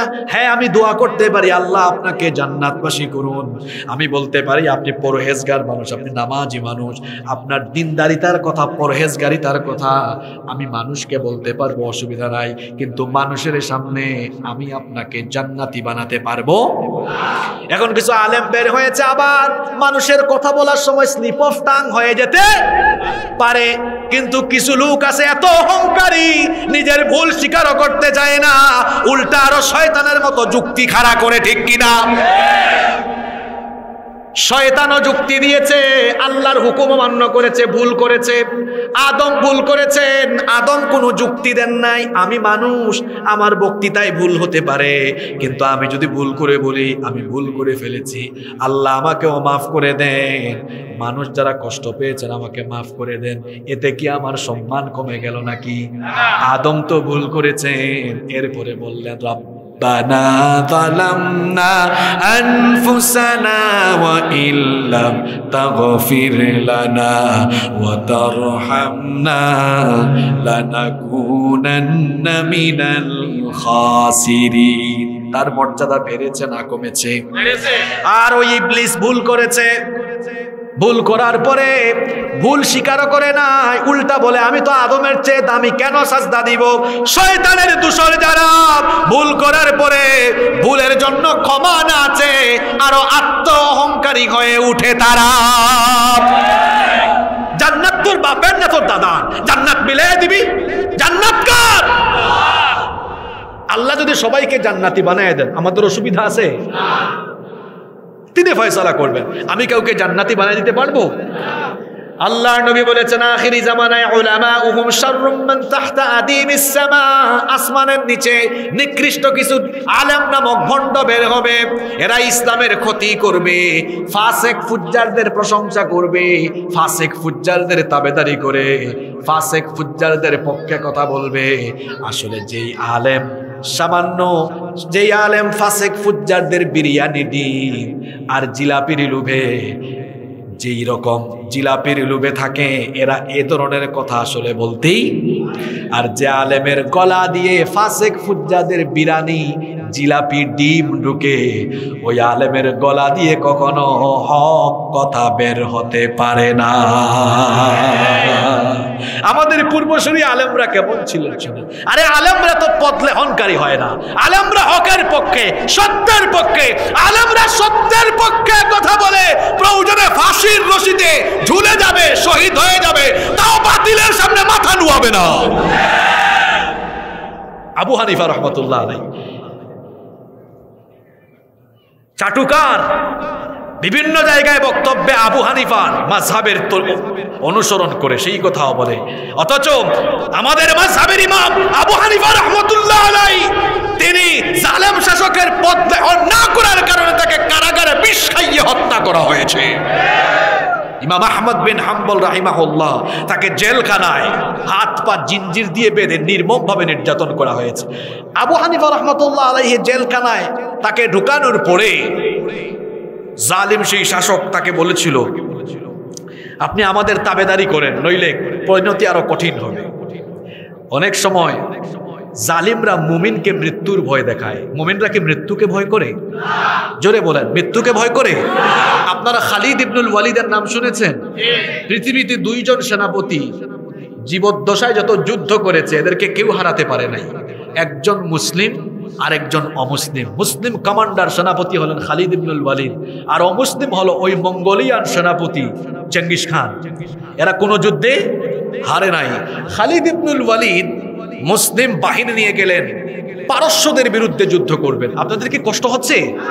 শেষের দিকের কথাগুলো মন দিয়ে শোনেন। পারস্যে গেলেন যুদ্ধ করতে। পারস্য ছিল তৎকালীন সুপার পাওয়ার। পারস্য সেনাবাহিনীর কমান্ডার খালিদ ইবনুল ওয়ালিদকে বললেন, খালিদ, তুমি যে বাহিনী নিয়ে এসেছো, তোমার এই বাহিনী তো আমাদের বাহিনীর তুলনায় কিচ্ছু না। তুমি সাহসী মানুষ, যাদেরকে নিয়ে এসেছো এরা সবাই তো মারা যাবে। এরা সবাই কি হবে? শোনেন তিনি জবাব কি দিলেন।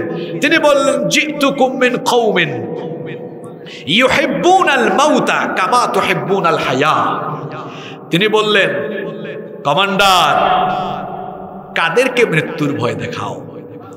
তোমরা যেমন দুনিয়াকে ভালোবাসো, আমার সাথে যারা এসেছে তারাও ঠিক তেমনি মৃত্যুকে ভালোবাসে। আরে দুনিয়াকে তো ভালোবাসে চোর ডাকাত, দুনিয়াকে ভালোবাসে ফাসিক ফুজ্জার জালিম, কারণ তারা ভালো করে জানে দুনিয়া শেষ আর আমায়েশও। কিন্তু মুমিনরা তো দুনিয়া ভালোবাসে না, মুমিনরা তো মৃত্যুকে ভয় পায় না। সে তো জানে মৃত্যুকে ভয় কেন পাবো, মৃত্যু না হলে তো আমি আল্লাহর দিদার লাভ করতে পারবো না। মুমিন মৃত্যুকে ভয়। আবু হানিফাকে মৃত্যুর ভয় দেখাচ্ছে। আবু হানিফা বললেন, অসুবিধা নাই, অসুবিধা, আমি বাতিলের সাথে আপোষ করব না। তার মাকে ডেকে আনা হলো। শোনেন, তার মাকে ডেকে এনে মায়ের সামনে ছেলের কাপড় চোপড় খুলে এবার চাবক পিটা আরম্ভ হয়। মা কি জাতের মা? মা বলছেন, আবু হানিফা, তোমাকে তো দেখছি এই জালিমের গোষ্ঠী পিটাতে পিটাতে হয়তো লাশ বানায় ফেলতে পারে। শোনো ছেলে, এই জালিমের গোষ্ঠী যদি তোমাকে পিটাতে পিটাতে লাশও বানিয়ে ফেলে, তাও তুমি এদের সামনে মাথা নোয়াবা না। আল্লাহু আকবার। বেটা চাটুকার মৌলভী। আমাদের পূর্বসূরি আলেম হচ্ছেন তারা যারা পদলেহন করেন নাই জালিমদের, ফাসিক ফুজ্জারদের বিরিয়ানি তাদের গলা দিয়ে নামে নাই, ফাসিক ফুজ্জারদের প্রশংসা করেন নাই, বরং মৃত্যুর মুখোমুখি দাঁড়িয়েও তারা কোরআনের হক কথা বলেছেন। ঠিক কি না? আপনারা সাইয়্যেদ কুতুবের নাম জানেন, সেদিকে আর যাচ্ছি না। অনেক পূর্বসূরি আলেমদের কথা বলতে পারবো, বলছিলাম আমরা কাউকে ভালোবাসবো আল্লাহর সন্তুষ্টির জন্য, কাউকে ঘৃণাও করবো আল্লাহর সন্তুষ্টির জন্য। যে সকল ভণ্ড আলেমরা আজ ইসলামের চরম দুর্দিনে ইসলামের পক্ষে, দিনের পক্ষে কথা বলছে না, বলে না, তাদেরকে এই দেশের মানুষ, এই জাতি ভালো করে চিনে রাখছে। হক কথা বলতেই হবে, হক কথা বলতেই হবে, এটা আমাদের দায়িত্ব, এটা আমাদের। কেননা আল্লাহ বলেছেন কুনতুম খায়রা উম্মাতিন উখরিজাত লিন-নাসি তা'মুরুনা বিল মা'রুফি ওয়া তানহাউনা আনিল মুনকার। তোমরা শ্রেষ্ঠ জাতি, তোমাদেরকে মানুষের কল্যাণের জন্য বের করা হয়েছে। তোমরা মানুষকে সৎ কাজের আদেশ দিবে, অসৎ কাজে বারণ করবে, হকের উপরে থাকবে। এই হকপন্থীদের সাথে আছেন কে? আপনারা থাকবেন তো? কষ্ট হচ্ছে না? শেষ 5 নম্বর শুনেন, আবার যুবকদের কথা চলে এসেছে। ওয়ারাজুলুন দাআতুম রাআতুম যাতু মানসাবিন ওয়া জামাল। ওই যুবক যাকে কোনো সুন্দরী রূপসী মেয়ে প্রপোজ করে অশ্লীল কাজের জন্য, আর ওই যুবক তখন ওই মেয়ের প্রস্তাবকে রিজেক্ট করে দেয়, প্রত্যাখ্যান করে দেয়, আর বলে ইন্নী আখাফুল্লাহ, আমরা যাকে ভয় করি তিনি কে? যুবক ভাইরা শোনো, এখন তো অনেক যুবক ফেসবুকে ঢুকে তারপর দেখে মেয়েদের আইডি তালাশ করে, প্রোফাইল তালাশ করে, সুন্দর সুন্দর মেয়ে খুঁজে, তারপর মেসেঞ্জারে নক করে। কি ভদ্র পোলাপাইন, ঠিক বলছে, মানে ঠিক আছে, মিলে গেছে আর কি। আরশের ছায়ার নিচে জায়গা চাই কি চাই না? তাহলে নিজের চরিত্রকে আমরা বিলীন করব না। শোনেন, আপনি আর কি সুন্দর, এখানে তো অনেক যুবক আছে, ঠিক আছে, অনেক সুন্দর সুন্দর ছেলে আমি দেখতে পাচ্ছি, কিন্তু কারো চেহারা তো ইউসুফ নবীর মতো নয়। ইউসুফ আলাইহিস সালামকে আল্লাহ তাআলা এই দুনিয়ার অর্ধেক সৌন্দর্য দান করেছেন। আল্লাহু আকবার। ও যুবক ভাইরা, নোয়াখালীর কোন যুবককে দেখে মেয়ে তার হাত কাটবে? বরং উল্টা ছেলেরা আরো করে, দেখা যায় চাকু দিয়ে হাতের মধ্যে হাত কেটে মেয়ের নামের প্রথম অক্ষর লিখা দেয়। আছে না নাই? হায় রে হায়। ও যুবক ভাইরা শোনেন, ইউসুফ নবীকে রব্বুল আলামিন এই দুনিয়ার অর্ধেক সৌন্দর্য দান করেছিলেন, যাকে দেখলে চোখ ফেরানো যেত না, যাকে দেখে মিশরের সেই যুগের সুন্দরী রূপসী নারীরা ফল কাটতে গিয়ে নিজেদের আঙ্গুল কেটে ফেলেছে, টেরও পায় নাই। আল্লাহু আকবার। ফিলিংলেস হয়ে গিয়েছে, ফল হাতে নিয়েছে ফল কাটার জন্য। ইউসুফ নবীর চেহারা দেখে ফল না কেটে হাতের আঙ্গুল যে কাটতেছে, মানে অনুভূতি শূন্য হয়ে গিয়েছে। এত সৌন্দর্য আল্লাহ তাকে দিয়েছেন, সুবহানাল্লাহ। কৈশোরকাল থেকে যে ঘরে লালিত পালিত হলেন, সেই ঘরের সুন্দরী নারী জুলাইখা, তিনি ছিলেন মিশরের অন্যতম সুন্দরী রমণী। জুলাইখা সেই কৈশোরকাল থেকে ইউসুফ নবীকে তার চোখের সামনে দেখেছেন। ইউসুফ নবী বড় হয়ে উঠেছেন, যৌবনে পদার্পণ করলেন। জুলাইখার মনে বাজে চিন্তা আসলো।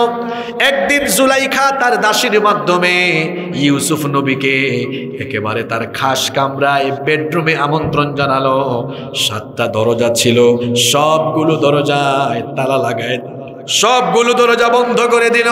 এখানে তুমি আর আমি, আর কেউ নাই, আসো আমার মনোবাসনা পূর্ণ করো। সে যখন কুপ্রস্তাব দিল, ইউসুফ নবী তখন মনে মনে ভাবছেন, এই দুষ্ট মহিলা কি বলে। সে বলে, এই ঘরে নাকি আমি আর সে, আর কেউ নাই, অথচ আমরা যেখানেই থাকি না কেন আমাদের সাথে আছেন কে? সব দেখেন কে? ইউসুফ নবী এই মহিলার প্রস্তাব দেওয়ার পর ইউসুফ নবী তখন কি রিপ্লাই করলেন শুনেন। এখন তো কোনো ছেলেকে কোনো মেয়ে যদি বলে খালি আই লাভ ইউ, আরে বাপরে বাপ, খুশি হয়ে সাথে সাথে বলবে আই লাভ ইউ টু। ঠিক আছে কথা? ঠিক আছে, মেনে ফেলেছে। আই লাভ ইউ লিখেছে, কয় আই লাভ ইউ টু। আর ইউসুফ নবীকে 7টা দরজা বন্ধ করে দিয়ে নির্জন জায়গায় ডেকেছে মিশরের সুন্দরী নারী জুলাইখা বলেছে এখানে তুমি আর আমি, কেউ জানবে না। কুপ্রস্তাব যখন দিয়েছে, রিপ্লাইটা কি দিলেন শুনেন। আল্লাহ সূরা ইউসুফের মধ্যে বলেছেন, তিনি তখন বললেন মাআযাল্লাহ, তিনি বললেন আমি এই তোমার কুপ্রস্তাব থেকে আল্লাহর কাছে পানাহ চাই, আমি এই কুপ্রস্তাব থেকে পানাহ চাই। তুমি বলছো কেউ নাই, আমার রব আমাকে দেখছেন।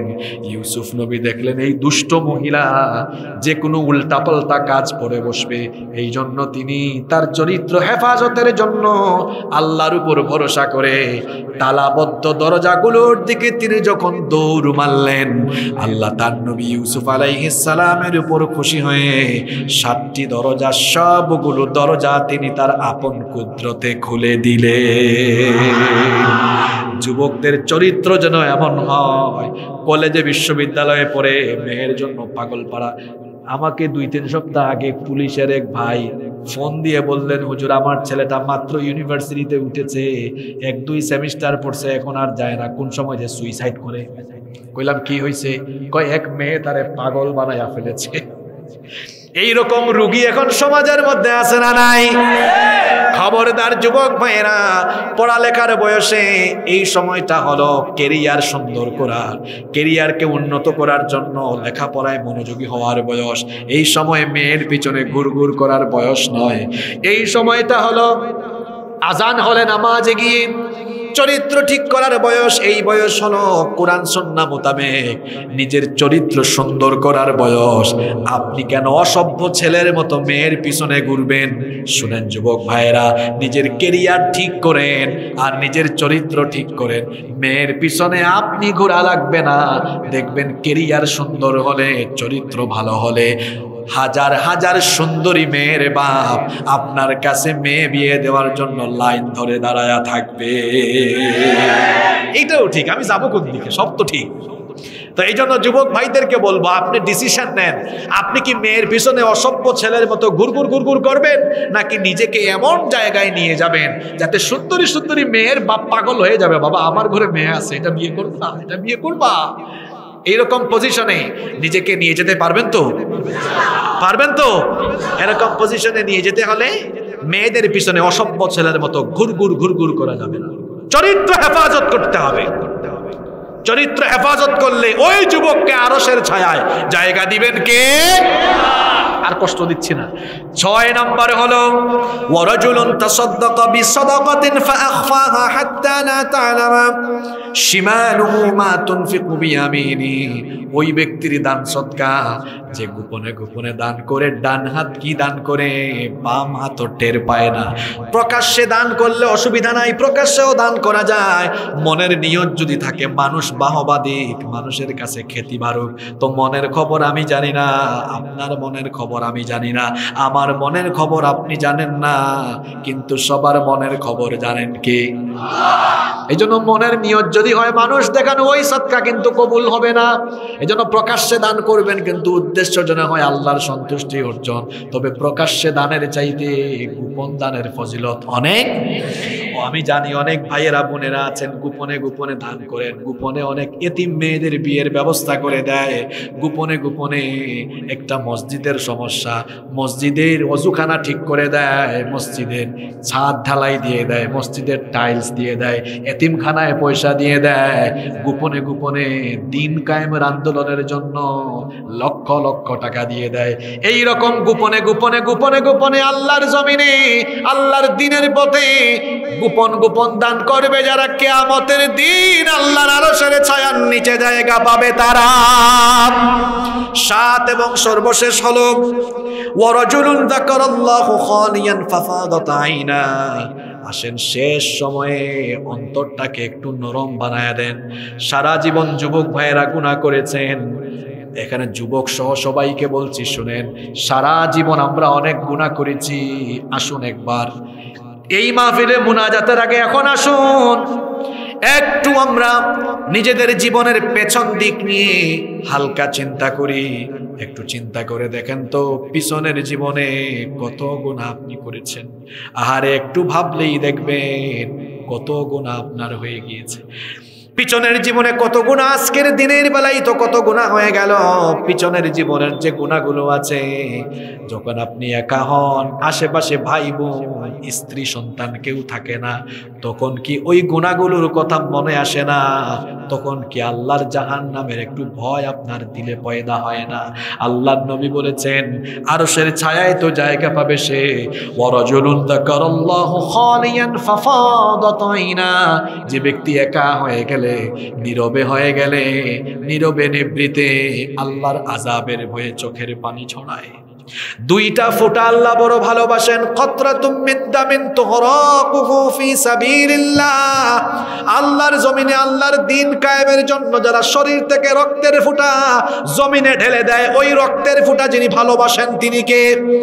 আর আরেকটা ফোঁটা হলো ওয়া কতরাতুম মিন দুমুইন ফি খাশিয়াতিল্লাহ, ওই ফোঁটা আল্লাহর ভয়ে, জাহান্নামের ভয়ে যে মানুষের চক্ষু থেকে পানি পড়ে, আরে আপনার শক্ত দিল কি একটু নরম হয় না? আপনার চোখে কি পানি আসে না? জাহান্নামের আগুনের ভয়ে, আল্লাহর সামনে দাঁড়িয়ে লজ্জিত হওয়ার ভয়ে আপনার চোখে কি একটু পানি আসে না? আপনি তো গোপনে গোপনে এমন গুনাহ করেছেন, দুনিয়ার মানুষ জানে না, কিন্তু জানেন কে? ও যুবক ভাইয়েরা শোনো, রাতের বেলা যখন নীরবে ঘুমাও, তুমি কিন্তু পর্নোগ্রাফি দেখে ফেলেছো। তোমার পর্নোগ্রাফি দেখার খবর তোমার মাও জানে না, বাপও জানে না, কিন্তু সব দেখেছেন কি? আরে আল্লাহর সামনে লজ্জিত হতে হবে, এই ভয়টা কি দিলে আসে না? চক্ষু থেকে কি পানি পড়ে না? জিনা করে ফেলেছে, অন্যায় করে ফেলেছে, গুনাহ করে ফেলেছে, পাপ করে ফেলেছে, অসুবিধা নাই, লজ্জিত হয়ে যান, আল্লাহর কাছে অনুশোচনা বোধ করে একা একা যখন হয়ে যান, চোখের পানি ছেড়ে দেন। রাতের বেলা প্রেম ভালোবাসার গুরুত্বপূর্ণ সময়, গার্লফ্রেন্ডের সাথে প্রেম কইরো না যুবকরা, ওই সময় প্রেম করতে হবে কার সাথে? তাহাজ্জুদের নামাজে দাঁড়িয়ে গিয়ে চোখের পানি ছাড়ো আর বলো, আল্লাহ আমি তো গুনাহ করেছি, জিনা করেছি, আমি তো পাপ করেছি, ও মাবুদ আমি তো গুনাহের সাগরে ডুবে আছি। তুমি বলো না কেন? আল্লাহ তো আগেই ঘোষণা দিয়ে রেখেছেন, এই গভীর রাতে মান যাল্লাযী ইস্তাগফিরনি, কে আছে আমার কাছে ক্ষমা চাইবে? তুমি একটু আমার কাছে ক্ষমা চাও, ফাগফিরা লাহু, আমি তোমার সব গুনাহ মাফ করে দিব। ও যুবক ভাইয়েরা, চোখের পানির বড় দাম, চোখের পানির বড় দাম। সারা দুনিয়ার সাগর মহাসাগরের পানি দিয়ে জাহান্নামের আগুন নিভানো যায় না, কিন্তু 2 ফোঁটা চোখের পানি জাহান্নামের আগুন নিভানোর জন্য যথেষ্ট হয়ে যায়। সুবহানাল্লাহ। শেষ একটা উদাহরণ দেই, শুনেন। এই যে আমাদের শরীরে সবার কাপড় চোপড় আছে, গোসলের সময় আমরা ময়লা কাপড়গুলো যখন পরিষ্কার করি, ময়লা কাপড়গুলো ধোয়ার জন্য সাবান, ডিটারজেন্ট পাউডার বা সার্ফ এক্সেল আমরা ইউজ করি, ঠিক কিনা? ময়লা কাপড় পরিষ্কারের জন্য যেমন সাবান, ডিটারজেন্ট বা সার্ফ এক্সেল ব্যবহার করতে হয়, ঠিক তেমনি আমাদের জীবনে গুনাহের দাগ, পাপের দাগ দূর করার জন্য সাবান নয়, ডিটারজেন্ট নয়, সার্ফ এক্সেল নয়, যেভাবে ডিটারজেন্ট, সার্ফ এক্সেল, সাবান দিয়ে ময়লা দূর হয়, গুনাহ করে ফেললে চোখের পানি ছাড়েন, চোখের পানি দিয়ে গুনাহগুলো দূর করে দিবেন কে? আল্লাহর হাবিব বলেছেন, ওয়ারাজুলুন যাকারাল্লাহু খালিয়ান ফাফাদাত আইনা, যে মানুষ আল্লাহর ভয়ে, জাহান্নামের ভয়ে, গুনাহ করার পরে, পাপ করার ভয়ে চোখের পানি ছেড়ে দেয়, ওই চোখের পানি ছেড়ে দেওয়া অনুতপ্ত বান্দাদেরকে অশ্রুসিক্ত নয়নে অনুতপ্ত হয়ে যারা চোখের পানি ছাড়ে, এদেরকে কাল কিয়ামতের দিন আরশের ছায়ার নিচে যিনি জায়গা দিবেন তিনি কে? এই কয় শ্রেণী বললাম? এই 7 কাতারে থাকতে চান তো? কারা কারা থাকতে চান না একটু হাত তুলেন। হায় হায় হায়, না আপনারা হাসিয়েন না, ভুল করে হাত তুলছে, জোশে হাত তুলে ফেলেছে, অসুবিধা নাই তো। শোনেন, কোন মানুষ ভুল করলে আমরা তারে শাস্তি দেই, আর আমার আল্লাহ অপরাধী ভুল করলে অপেক্ষায় থাকেন, দেখি একটু বলে কিনা ভুল হয়েছে, আমি মাফ করে দেব। সুবহানাল্লাহ, অসুবিধা নাই। আল্লাহ আমাদের বাহিরেরটা নেন না, নেন কোনটা? আমরা এই 7 কাতারে কারা কারা থাকতে চাই আল্লাহকে একটু দেখাই। মাশাআল্লাহ, মাশাআল্লাহ, সবাই থাকতে চান তো? একটু হাতগুলা তুলা রাখেন। এই 7 কাতারের ওয়াজ শুনছেন আজকের মাহফিলে এসে। এই মাহফিলে আজকে মাদ্রাসার উদ্যোগে মাহফিল হয়েছে। এই মাদ্রাসাটা উন্নত হয়ে যাক আমরা সবাই চাই তো? কারা কারা চাই হাত একটু উঁচা করেন, হাতটা একটু নাড়াচাড়া মারেন। স্বেচ্ছাসেবক ভাইরা ঢুকেন তো দেখি এরা কেমনে চায়। হাতটা নামাইয়া পকেটে ঢুকান, মানুষের পকেটে ঢুকাইয়েন না, নিজের পকেটে ঢুকান। আর কেউ উঠবেন না। ওই যে বলেছিলাম না, শেষের পয়েন্ট ছিল কি? চোখের পানি ছেড়ে দেওয়া। আজকে একটু চোখের পানি ছেড়ে যান। এই গভীর রাতে চোখের পানির মূল্যায়ন করবেন কে? এখন দোয়া করা দরকার বেশি বেশি। মুসলমানরা বিপদে আছে, বিপদে পড়লে মুসলমানরা চাইবে কার কাছে? আমরা তো সাহায্য চাই আল্লাহ। মুসলমানদেরকে সাহায্য করেন কে? বিজয় দেন কে? কেউ উঠবেন না। স্বেচ্ছাসেবক ভাইয়েরা আপনারা একটু ঢুকে যান। ঢুকছে না? আর এই মাদ্রাসার শিক্ষা কারিকুলাম আমার কাছে মনে হয়েছে খুবই ভালো। আমি আসার পরে রুমের ভেতরে যখন আমি বিশ্রাম নিচ্ছিলাম, 2টা ছেলে তিলাওয়াত করেছে। এখনো হাফেজ হয় নাই তারা। এত সুন্দর তেলাওয়াত, বিশ্বাস করেন। মানে গ্রামেও যে হাফেজি মাদ্রাসায় এত সুন্দর ছেলেরা তিলাওয়াত করে, আর এত সুন্দর তেলাওয়াত হচ্ছে, এত ভালো হাফেজ হচ্ছে, আমি না শুনলে বুঝতে পারতাম না। যে 2টা ছেলে পড়েছে, দুজনের তিলাওয়াতের স্টাইল 2 রকম, মনোমুগ্ধকর, কলিজা ঠান্ডা করে দেওয়ার মতো। 51 জন ছাত্র আছে। তবে এই মাদ্রাসার ছেলেদের ছাত্রদের তিলাওয়াত শুনে মনে হয়েছে পাঠদান অত্যন্ত ভালো। ছেলেদেরকে হাফেজ বানাতে পারা এটা বড় সৌভাগ্যের ব্যাপার। এজন্য এই মাদ্রাসায় আপনারা ছেলেদেরকে পাঠাবেন, ছেলেদেরকে ভর্তি করাবেন। আমাদের ছেলেরা দিনদার হোক, কোরআনওয়ালা হোক, আমরা সবাই চাই কি চাই না? এই মাদ্রাসার সুখে দুঃখে আমরা সবাই পাশে থাকবো ইনশাআল্লাহ। টোটাল ছাত্র মানে 311, 51 জন হচ্ছে হেফজখানায়, টোটাল হচ্ছে 311 জন। মাশাআল্লাহ। আল্লাহ এই মাদ্রাসাকে কবুল করে নেন, বলেন আমিন। এই মাদ্রাসার সকল সমস্যা আল্লাহ দূর করে দেন। আমরা মাদ্রাসার জন্য, আপনাদের জন্য, এলাকাবাসী সবার জন্য দোয়া করব ইনশাআল্লাহ। তার আগে দেখে নেই যে কমিটির আর কোনো বক্তৃতা আছে কিনা বা আর কোনো আরজ আছে কিনা। না থাকলে অনুমতি পেলে মোনাজাতে চলে যাবো ইনশাআল্লাহ। ইনশাআল্লাহ সবাই বসেন। ফিলিস্তিনের জন্য আপনারা দোয়া করবেন, মজলুমদের জন্য দোয়া করবেন, মজলুম আলেমরা যারা কারাগারে আছেন তাদের জন্য দোয়া করব।